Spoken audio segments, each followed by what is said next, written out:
People ask me often, why are you still doing this? And I guess for two reasons. One, I made my mom a promise before she passed away that we would continue as long as we could. The other is that there's a real need. Every year in the United States, 22,000 new cases are diagnosed. And every year, approximately 15,000 women die due to ovarian cancer. There is still not nearly enough information. 80% of the time, this disease is diagnosed in advanced stages. For 18 years, the goal of the Ann Harris Smith Foundation has been to raise awareness. It's a goal that family members believe is as significant today as it was when they began. There's still no great test. There's still, unfortunately, no magic bullet. Many women have symptoms even in the early stages of the disease. If you have these symptoms, I think it's critical that you make sure that you get sonograms, make sure that you get ultrasounds, make sure that you get MRIs. Many have supported the Ann Harris Smith Foundation since it began because of a commitment that goes beyond the Charity Golf Classic. I think part of what makes this charity so special is all the work that Mike, Matt, and the family do over the course of the year, not just at this event, both in the way of awareness and education that they're able to provide for people. That's why we've been supporting this event since it started. Over 18 years. For a long time. Hey Mike, what time's the tea time? Good to see you. Glad to help. In their efforts to expand and to share the symptoms with more people in more communities, the members of the foundation have discovered new, younger voices to shout out their message. What the foundation has done is it's found a way to make the project fun, and when kids are having fun, they become educated. Dr. John Walker has been the cheerleading coach at Bishop McCourt Catholic High School since 1988. He used to run with Ann Smith in the morning at the YMCA. He's confident that the foundation's message is not only getting out, it's also sinking in. I feel very sure that you can ask any one of my young ladies what the symptoms of ovarian cancer are, and they can tell you now because they've learned it over these past 18, 20 years. Ann Smith was a teacher and was not only committed to her students' education, but also their quality of life. It made perfect sense for the foundation to reach out to young men and women in area schools. Each time, the results have been positive. Teachers, coaches, and students are taking the message to heart. We made a point after practice to sit down and go over the pamphlets that they handed out to us that listed all of the symptoms.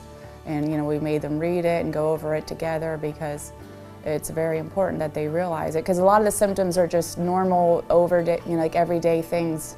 Coach Shannon Colosmo and the Forest Hills High School girls volleyball team were delighted to host a teal-out game last fall.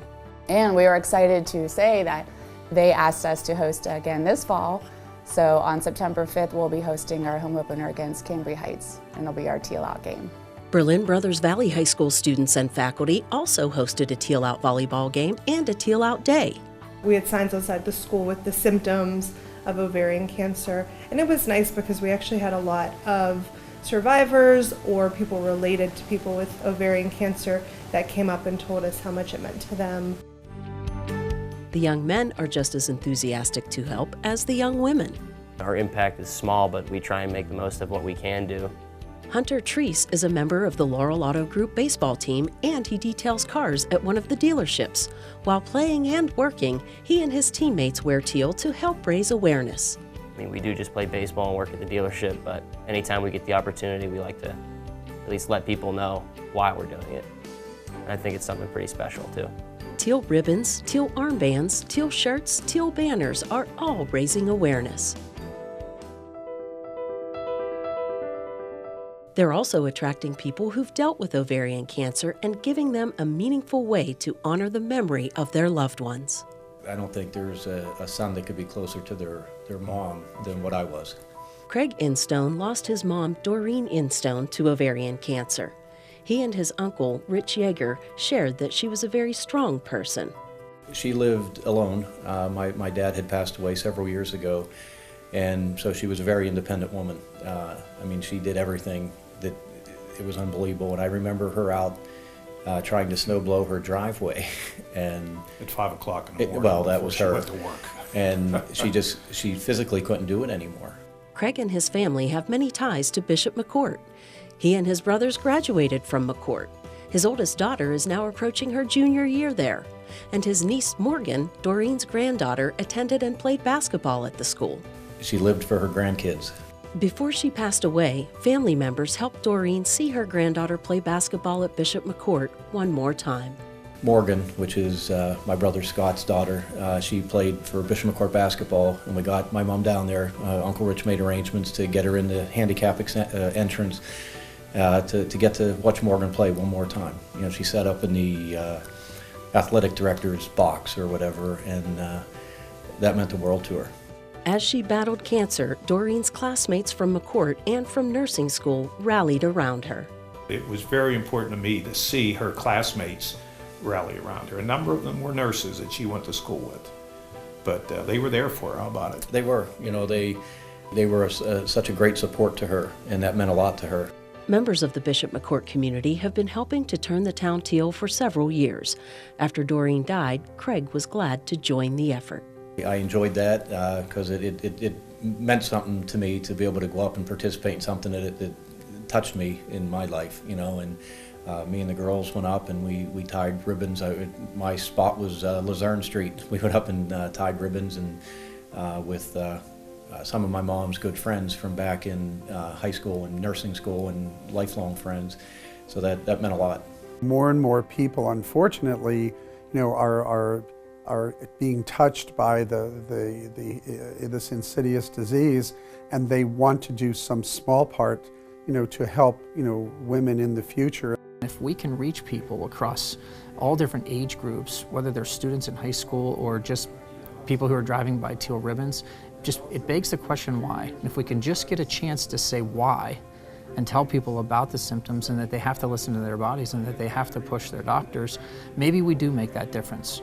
If they're diagnosed in stage 1 or maybe stage 2, they may die from something else. We're all going to die, but they may die from something else. They may live a very happy and productive life if it's caught sooner. Through the efforts of so many people that contribute and make the golf event, you know, an unparalleled, you know, great event for the greater Johnstown area, we're able to get the funding to hopefully make a difference in a number of women's lives. Greetings everybody from Stavanger, Norway. I'm so sorry I'm not able to be with you this year, but I wanted to send a special hello to all of you in the audience, and also a very special hello to Noah, Anna, and my husband Tim, who are there to represent the Morris family.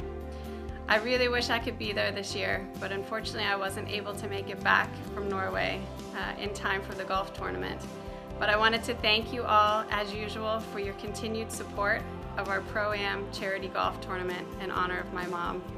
We are all so proud to be able to keep up this tradition, and I know she is incredibly proud of the work that all of you and all of us have been able to do through the years. So I hope you've had a wonderful day golfing, and I hope you have a wonderful evening tonight, and we'll see you next year.